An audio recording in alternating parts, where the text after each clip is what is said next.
This is Southern Discomfort. Here are your hosts, April, Kristen, and Christine. I am one of your hosts, April. And I'm Christy. And I'm Kristen. And now is as good of a time as any to make an announcement. Kristen has agreed to join us as a co-host, as long as she'll have us and put up with our Southern dysfunction. Yay. So Welcome. That's exciting. Yes, yay. Yeah, thank you for having me. Of course. And just want to remind everybody to find us on social media. You'll hear our handles on our outro. And if you like So Disco, leave us a 5-star review on whatever platform you listen to us on. And with that, we can get into it. Typically, I'm the one that asks what the drink du jour is, but in a different turn of events, I'm going to tell you guys what the drink du jour is. Full disclosure, I don't have one. I couldn't find the vodka locally. And no, I didn't want to pay more for shipping than I did the actual vodka. So full transparency. Yeah. So the drink du jour is Theodora's Spicy Secret, which sounds amazing, and I will try one eventually.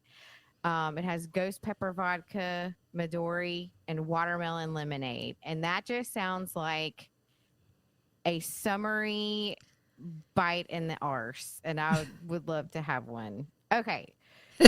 So sounds like a good time in my mouth. And further to that, I'm going to tell you where you can get one. You can get one in the Top of the Crust bar in the Crescent Hotel. It's a 4th floor bar. And that is where we're going tonight. The Crescent Hotel is in Eureka Springs, Arkansas. So Eureka Springs is located just 8 miles south of the Missouri border in northwest Arkansas near Beaver Lake. And the Crescent Hotel was built in 1886, and it sits high on the crescent-shaped northwest mountain above Eureka Springs. It's on 27 acres overlooking the valley. It's got 78 guest rooms, and it's one of America's most historic landmarks. And it's also home to several spirits from the Victorian era. Oh. So here we go.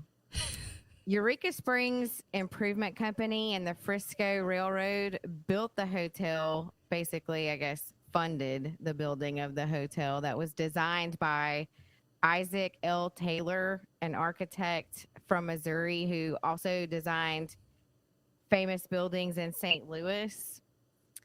And Powell Clayton, former governor of Arkansas from 1868 to 1870, formed the Eureka Springs Improvement Company for the purpose of profiting from tourism.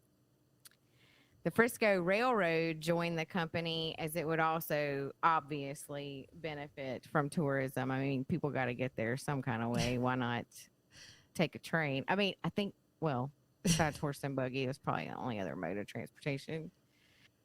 News of Ozark's healing waters had spread across the country, and people were flocking to the area in hopes of finding cures to their diseases or stop the aging process, whatever you feel is going to happen whenever you are immersed in healing waters. And the idea was born by developers to build a vast and majestical resort and to capitalize on the popularity of the area. And Powell Clayton, former governor of Arkansas from 1868 to 1870, formed the Eureka Springs Improvement Company for the purpose of profiting off of this tourism. The Frisco Railroad joined the company as it would also benefit from the tourism industry.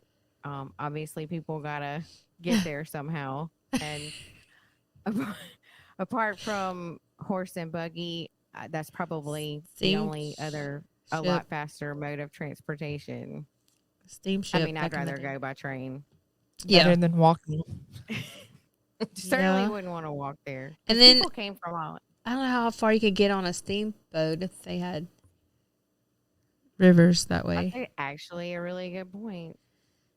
Could be. Well, so they brought in Irish stonemasons to the U.S. in 1884 to begin construction.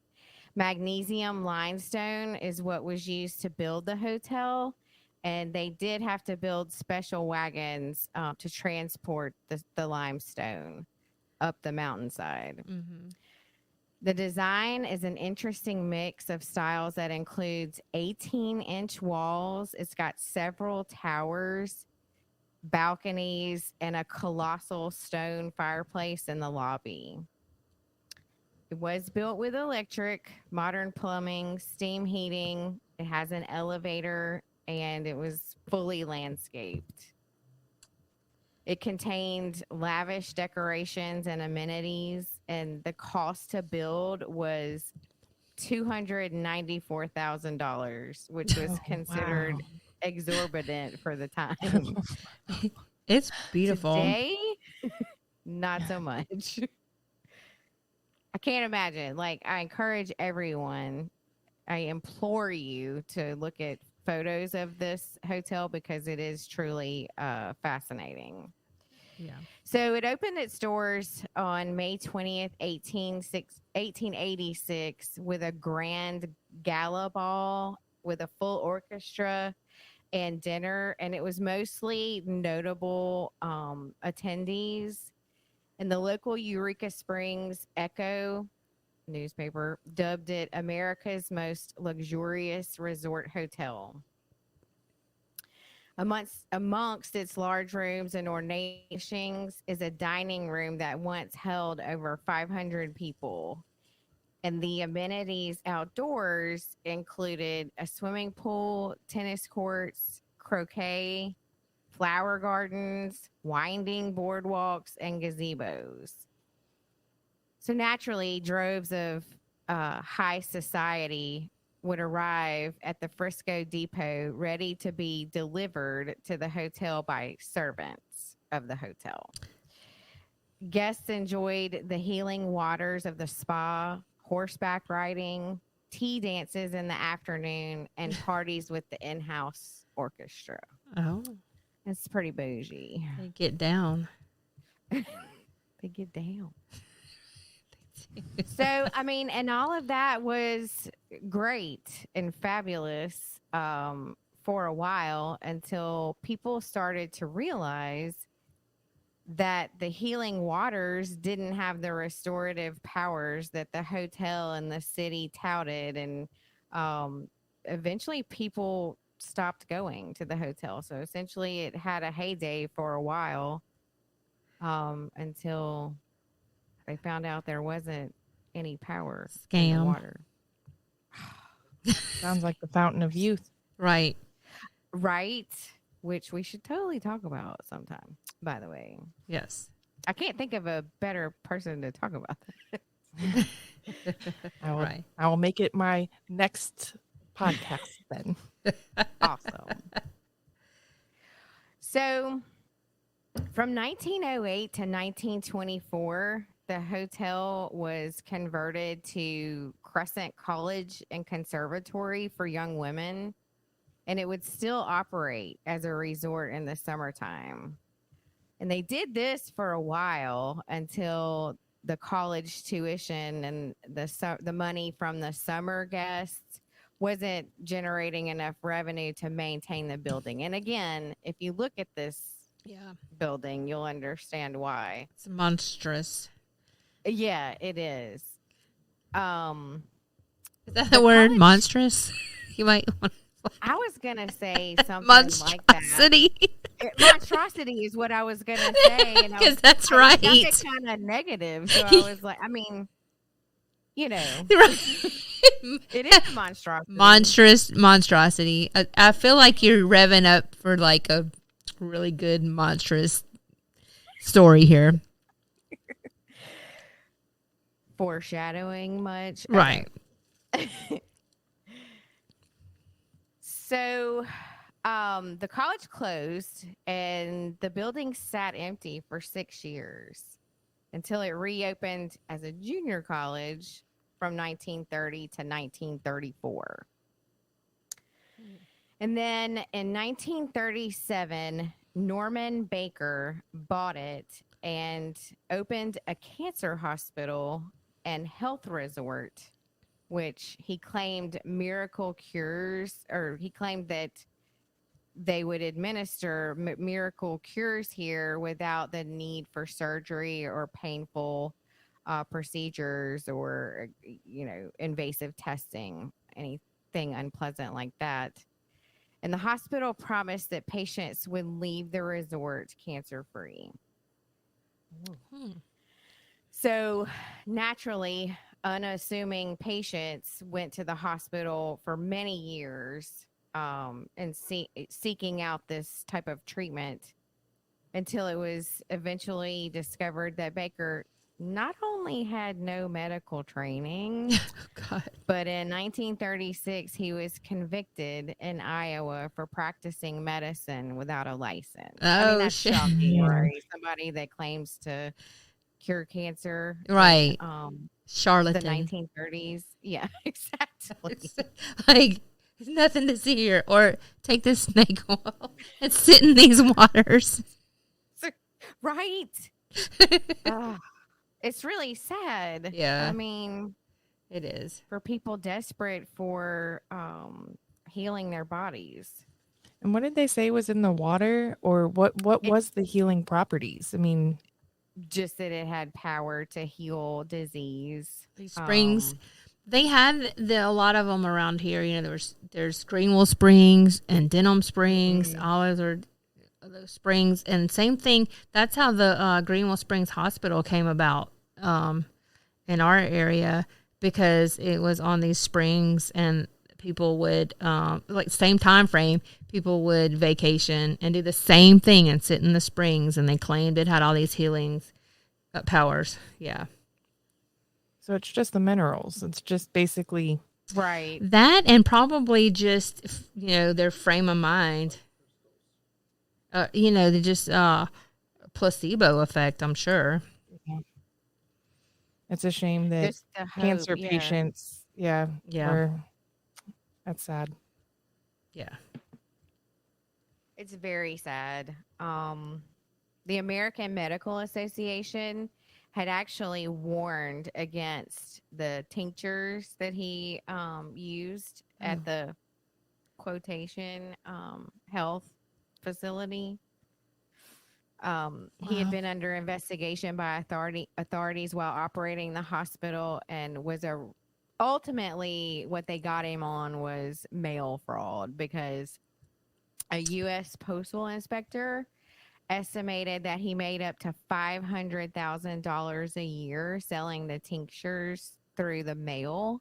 And the investigation concluded that he defrauded patients out of approximately $4 million while at the hospital in Eureka Springs. Damn. Wow. And what year was this?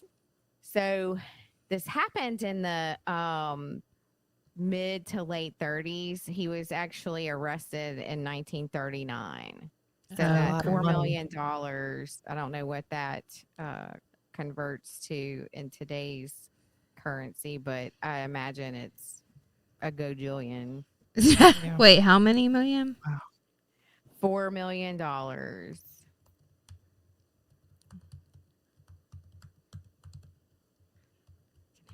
He was sentenced to 4 years at Leavenworth. 69 million. Wait, and then this account says 83 million. 60 to 80. Yeah. Yeah. Yeah. But people were desperate, he preyed on the desperate people. That's sad. Right. Leased them. A travesty. Yeah. But he was sentenced to 4 years at Leavenworth. Mm. Now, no one reportedly died as a result of the treatment at the hospital, but for obvious reasons, it's believed that the treatment sped up the death of the patients because they weren't receiving any sort of other intervention because he promised snake oil. Yeah, right. Wow. He was released in 1944 and he moved to Florida and lived there until his death in 1958. Wow. So, On his for millions. a second time, between 1940 and 1946, the resort was unoccupied. And then 4 Chicago businessmen purchased it in 1946 with the plans to restore it, because by now it's got some age on it. It's starting to get some wear and tear, and they want to put some money into it, restore it, bring it back to its, I guess, Yeah. not original state, but as close to as possible. It was never quite the same as its original condition, but it did thrive for a while. And that was until a fire from the 4th floor south wing destroyed most of it. Mm. So it was thriving as a resort, just a vacation spot, no healing properties promoted. No, they didn't. For that time, they didn't try to sell it on that. I guess everybody was onto it by then, and it probably wasn't worthwhile. I mean, it would be considered Gilded Age, correct? Exactly. I mean, 1888. So that right there makes it a destination spot. Right. And, I said for a while, but initially when it was first built, it was in its heyday for quite a while. I think early 30s or late 20s is what I said. The hotel did change hands many times, and it underwent all sorts of repairs and restoration, and it never, like I said, was ever restored to its original, I guess, what's the word? Its original, I guess, magic. Yeah. So then Marty and oh gosh, okay, so this name, I'm not sure how to pronounce it, but Marty and Elise Ronick, I think is how it's pronounced. I think the G is silent. Very sorry if I'm mispronouncing that. Just in case anyone's related or listening from Arkansas. So the Ronicks purchased the hotel many years later in 1997 with a 5-year plan to have the, quote, Grand Lady of the Ozarks back to her original splendor. That's the word. I was There you go. There it is. Yep. Nice. Many people, of course, doubted and were unsure it would ever happen because it had underwhelmed for so many years, and they had heard all these promises before from previous owners or investors. So they were like, yeah, we're not gonna Right. We'll believe it when we see it. You're right. right. But the Ronicks did open the 6,500 square foot New Moon Spa with Vichy showers, a hydrotherapy tub, sauna, massage and therapy tables, tanning beds, and exercise equipment in the first year. And, this is the late 90s. So that's when, that was very chic back then. I mean, it's like coming on the scene of, self-care and all of that kind of stuff. Yeah. Get my tan on. Get my tan on in the tanning bed. And what are Vichy curtains? Is that what you said? What did you say? Fancy. What did They're you say? fancy. Vichy. What? That's Yeah. I don't know, but we need to ask the Google machine. I was like, oh, they didn't say anything, so they know what that is. I don't know what that is. No, what are Vichy what? Showers. Oh, showers. Okay, I thought you said curtains. I don't know why. Vichy. Oh, I've seen that. Now that word. could be a designer. Okay. Oh, it looks Never- like you lay down and it's got multiple shower heads. Yes. Okay. So it's like a massage with water. Yeah, looks like. it's water massage. It's aqua massage. Okay, yeah. Everybody That else is sounds- like, duh, we knew that. There are those healing powers in the water. Thanks for outing me, April. I was just like rolling with it. Sorry. Like, I'm dumb. Tell me what a Vichy shower is, because I don't know. Oh, and from Okay. Vichy, France. Okay. If Vichy is like Vichy. Vichy. So it's like 5 to 7 shower heads and you're laying on a cushioned table. And it's a treatment. Whoa. Nice. Okay, I get it. Maybe that was because they originally built this for the springs, the hot springs. So this is like hydro massage, aqua massage. Yeah, I like it. Now I want to know if there's one around here. Okay. So next, they restored the hotel skyline. It had been destroyed by the fire. And then later, a 3,500 square foot penthouse, original center observation tower, and 24-foot tall moon weather vane. All of those were restored because they were original to the hotel. I saw that because it's Crescent, I guess. Crescent Moon. Yeah, so that's the whole theme. And I mentioned at the top of the episode Theodora's Spicy Secret, where you can get it at top of the Crest Bar. That's actually on the 4th floor overlooking the mountainside, that crescent shape, like mountain view. So this is, I totally want to go here. So I did too. And we went when we were I'll go younger. with you. This is where they had like the Jesus with his hands out statue, I think maybe. in Eureka Springs, Yes. it could be. It could be. We'll have to fact check that. And Yeah, but they have one in, yeah. Go ahead. Rio, is that what he said? There is one. There's a very large one there, but there is also one because we have pictures from a childhood trip of Jesus with his hands out, There arms is out. one I'd in the forgotten Ozark about that. Mountains. There There is is one. one.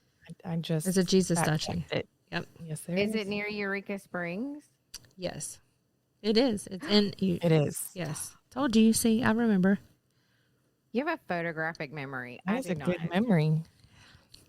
I got pictures. I remember the photo, but I don't remember the actual image in person. So, guest rooms, lounges, electrical and plumbing, landscaping, all of that was restored as well by the Roenics. And $5 million later, on September 6, 2002, they announced that the restoration was complete. Wow. Nice. Okay. So here's where it gets really interesting. Okay, cool.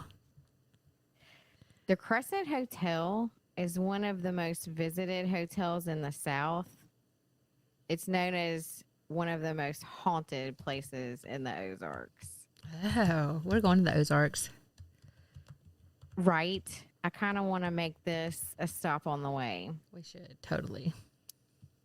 So several ghosts are known to the staff and guests and remain in the hotel to this day. What? Yep. The one that most frequently reveals himself is the red-haired Irish stonemason that the staff has nicknamed, well, I guess named Michael. It's such a normal name. Michael. normal Oh, that's ghost Michael. name. If you don't know any better, you're like, who's Michael? It's just Michael. That's funny. He supposedly was one of the stonemasons who worked on the original project in 1885. He fell from the roof onto the second floor and died in an accident. Oh. And room 218 of the hotel is located in this area and is the most haunted guest room. Oh. Wow. But Michael is a trickster. He likes to play tricks like with the lights and the doors and turning the TV on and off. And he often is heard pounding loudly on the walls. Okay. There have been witnesses to his hands coming out of the bathroom mirror and sounds from the ceiling like a man falling. Whoa. How do you hear falling? Like, is he bumping into things? His voice. They hear his voice. It's like, kind of like that. Yeah. Okay. Like, I don't know. Like, how do you? Otherwise, how would you know it was a man? I was like, how is that? That sounds like somebody falling. What does that sound like? Taking some furniture down with him. Yeah. Like he's hitting the walls on the way down. One person ran screaming from the room 218, claiming he saw blood splatter on the walls. That was a guess, obviously. There's a nurse on the third floor dressed in all white, and she's often seen pushing a gurney. Oh, because it was a hotel. I mean, a hospital, huh? Yeah, right. Okay, so she's only ever seen pushing the gurney, but she's also only ever seen 11 p.m. or after. Oh. And that's supposedly when they would take the patients that died out of the hospital. Damn. Now, remember, I said patients never reportedly died from the treatment, but they did die there because they weren't receiving any other intervention. Yeah. So she actually disappears when she gets to the end of the hallway. And some people have reported hearing squeaks and rattles that sound like a gurney rolling down the hallway. Oh, God. Some have never actually seen the nurse, but they've heard the gurney. Oh, that's creepy. Right? Yeah. It's making my hair stand up. And the area where she is, is where the morgue was, and the old autopsy table and the walk-in freezer are still there today. I'm looking at pictures of that. That's creepy. That's creepy. So the laundry is also on the third floor, and hotel maintenance have reported that laundry machines will inexplicably turn on in the middle of the night.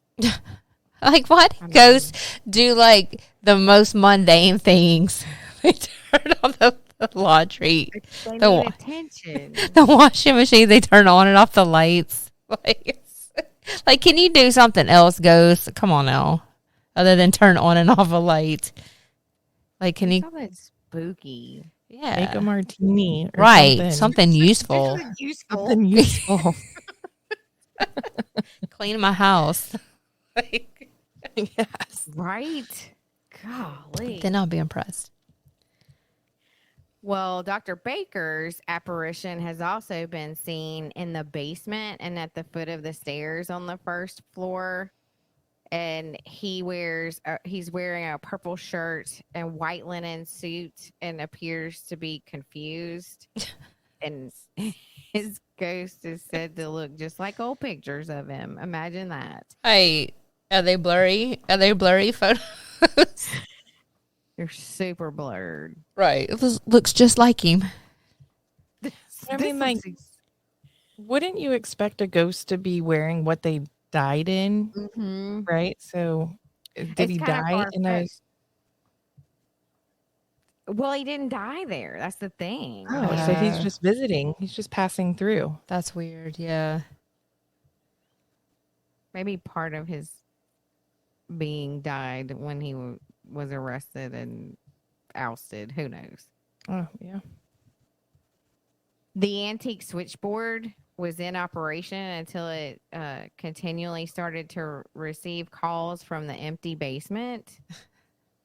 And the basement is where, when it was in operation as the I don't even want to call it a health spa, but that's what they called it.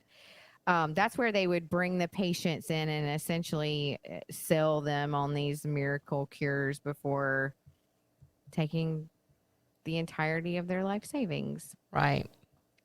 Handing it over. Look, these pictures online are so creepy of the basement and the morgue. Yeah, it's definitely super creepy when you look at the pictures, especially because like some of the pictures are very, very, very old and dark, and it's even creepier. Yeah. So Theodora, a woman who introduces herself as a patient, is mostly seen in or around room 419. And she's typically seen by housekeeping. And as soon as she introduces herself, she vanishes. Wow. But remember, she's got a spicy secret. It's Oh. ghost pepper vodka. Oh, yeah. And a man has been seen many times, either at the bottom of the stairway or sitting at the bar. And he's been described as having a mustache and beard. He's dressed in Victorian clothing, and he's wearing a top hat and looks very distinguished. And people, they've reported when they tried to engage him in conversation, he just sits quietly before disappearing. That's crazy. And the crystal dining room at the hotel is very active with other spirits, and they're in Victorian clothing as well. There's 1890s era dancers in full dress attire that have been seen dancing around the dining room in early hours of the morning. And another 19th century man has been seen sitting at a table near the windows. And when people approach him, he says the same thing. I saw the most beautiful woman here last night, and I'm waiting for her to return. Wow, I know. That's crazy. They just look like people, I guess, huh? And then they and they're every report that I'm aware of in the research that I did is they're all from the Victorian era. Oh, yeah. Wow. Well, I say that, but there's actually some from a later time that I'll get to. But yeah, most, I should say, are from the Victorian era.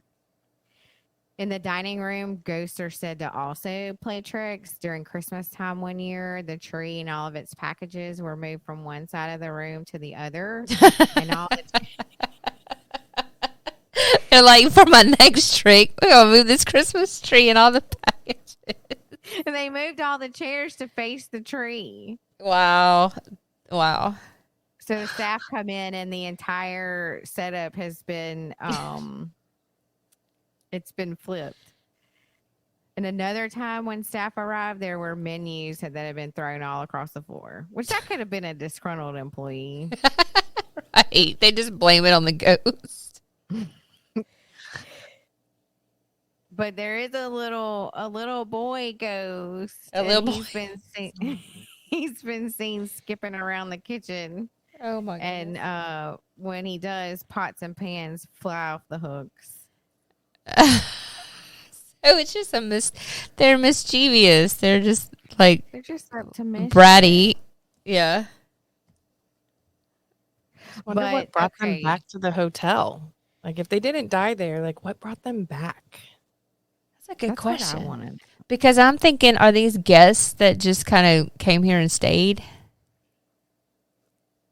I mean, most of the stuff that I read is the staff.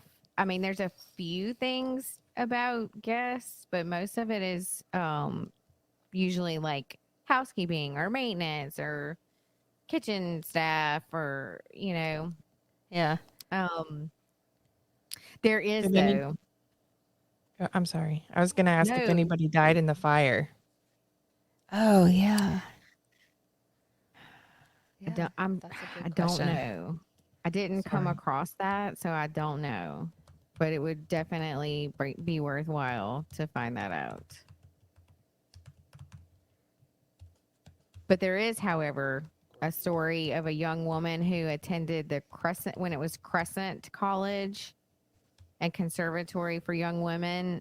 That was operating between 1908 and 1924. And she either jumped or was pushed from a balcony to her death. And guests have reported hearing her screams as she falls. Oh. There have been apparition sightings in room 202 and 424. And one, and he's been seen multiple times, is over in the hallway carrying a tray of butter. What? Like, they just do these just mundane things. Like, I saw can you this ghost. imagine- He was carrying Can some you butter. imagine if your ghost has to carry butter for all eternity? Right? I know. Like, damn I it. want another ghost gig. Right. It's like, damn it. I got to walk these halls for eternity and carrying this butter. And do they like get together when they disappear and they're like complaining to each other about their gigs? I gotta carry this butter. Man, I gotta push this gurney. Right. At least you're just carrying butter. Like, I got to push a gurney. Oh, yeah. I got to fall from the building every night. Every night I got to get. Right. Got to get back to the top of the roof. I'm going to be late.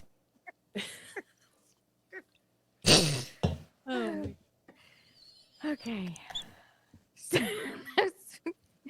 Today, the fully restored hotel creates an ambiance that has transcended time while providing all the amenities that modern day travel requires. It sounds like I'm trying to sell. I'm already sold. Like, I'm going. Yeah, let's go. Let's do it. I It's just don't want to surrounded by- stay in room 218. We got to rent a Suburban.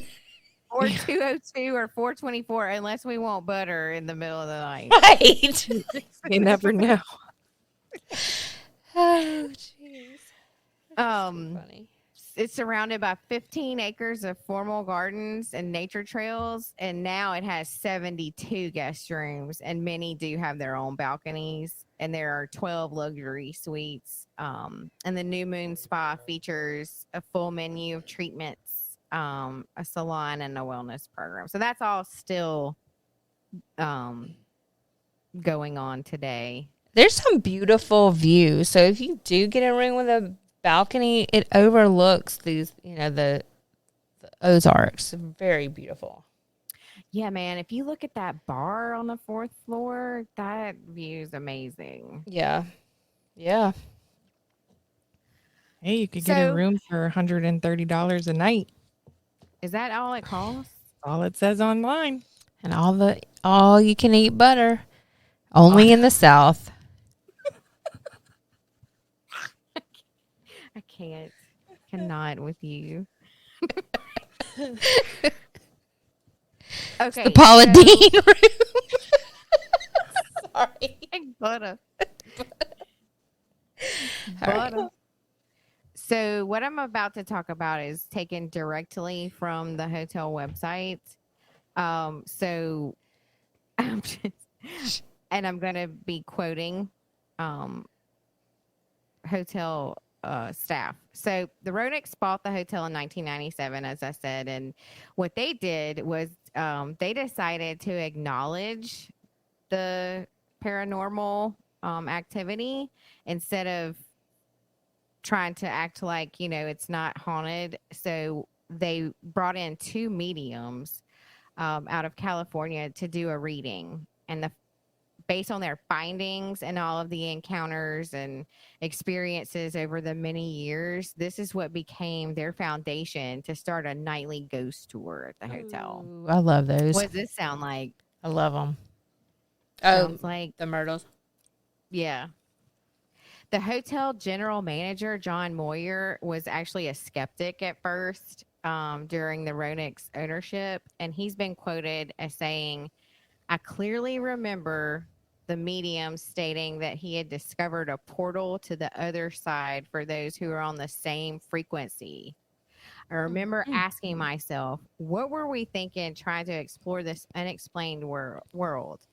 But after more than a decade of working around the paranormal, I now assuredly recognize how many people truly connect to the spirits here at the Crescent. And there's a new and specific reason why. So this reason is because in a conversation with the ghost tour manager, Keith Scales,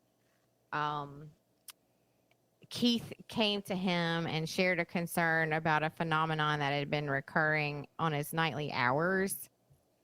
That phenomenon included multiple guests who had grown faint, a few passing out briefly at the same tour stop with no reasonable explanation.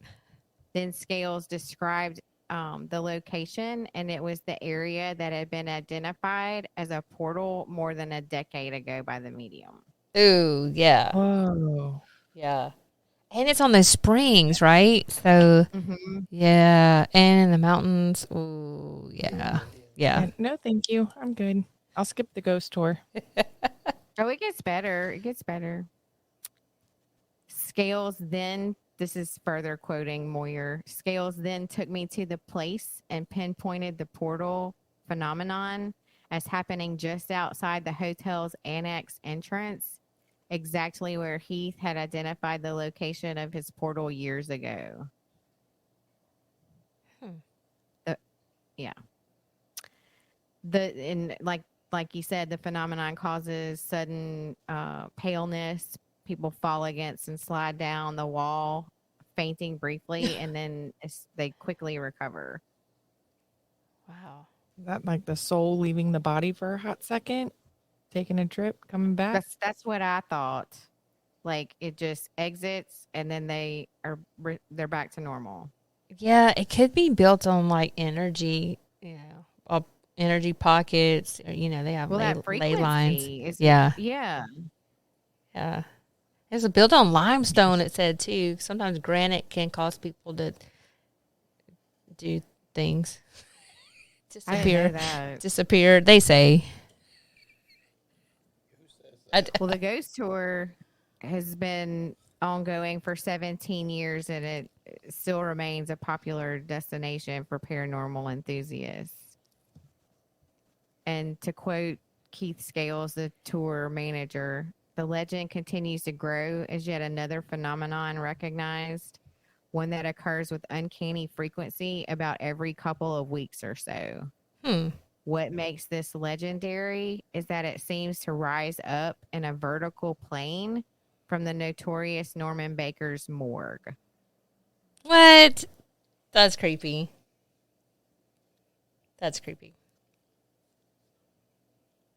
And Scales maintains that the hotel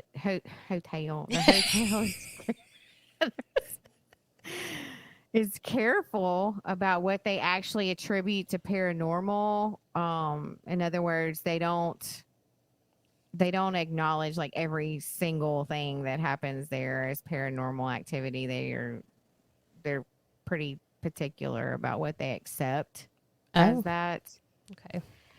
And he says, we don't know why some people have a tendency to faint at this particular place. We only know that they do at the place where activity of various kinds has been reported over decades. It could be the altitude too. Oh, chloroform. They're chloroforming them. Did you say that it was built with magnesium limestone? Is that what you said earlier? I wonder if that has something to do with it. Yeah. Electromagnetic energies, yes. But also like the altitude as well. Maybe that's just a perfect storm for some people, and it's just their body's shut down, or their soul leaves their body. Like you said. I mean, that's what it sounds like to me. But the event has never been known to happen anywhere else except for there. That specific location.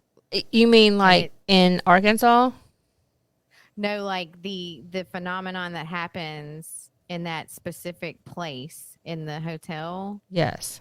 Inside the hotel above the morgue. That's the only place it's ever happened. Ever on the planet? Well, no, like ever there.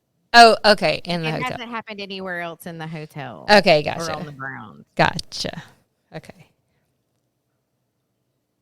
It'd be interesting to interview somebody who had that experience and if they noted anything different after their soul left their body.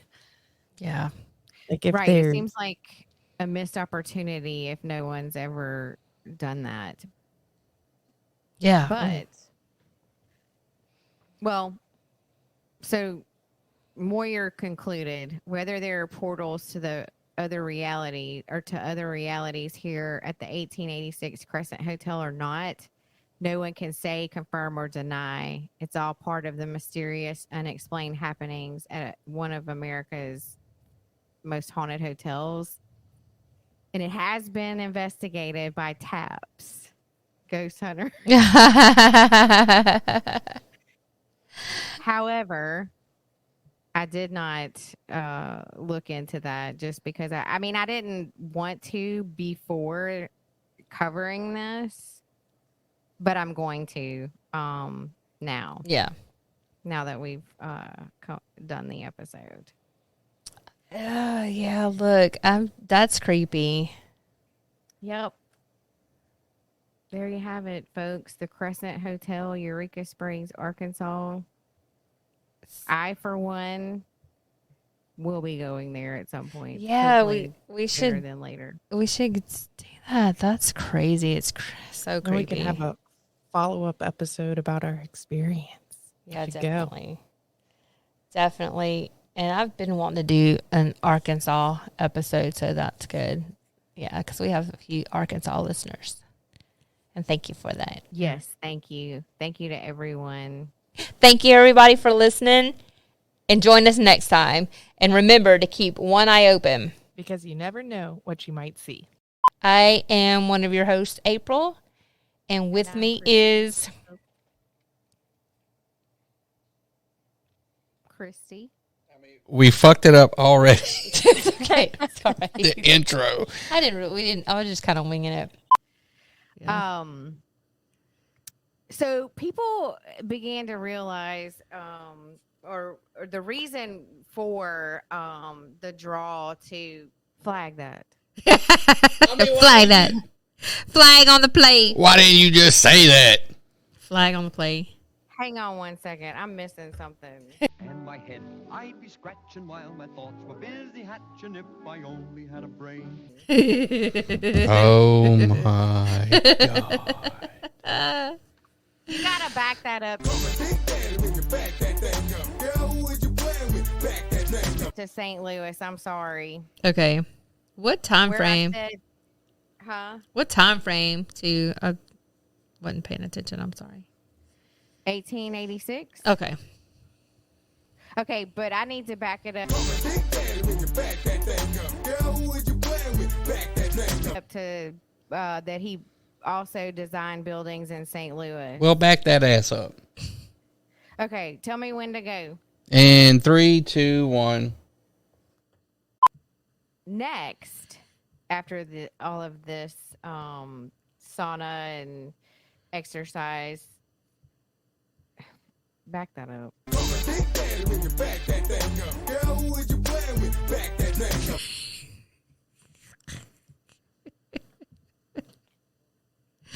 Can I go? Yeah. Okay.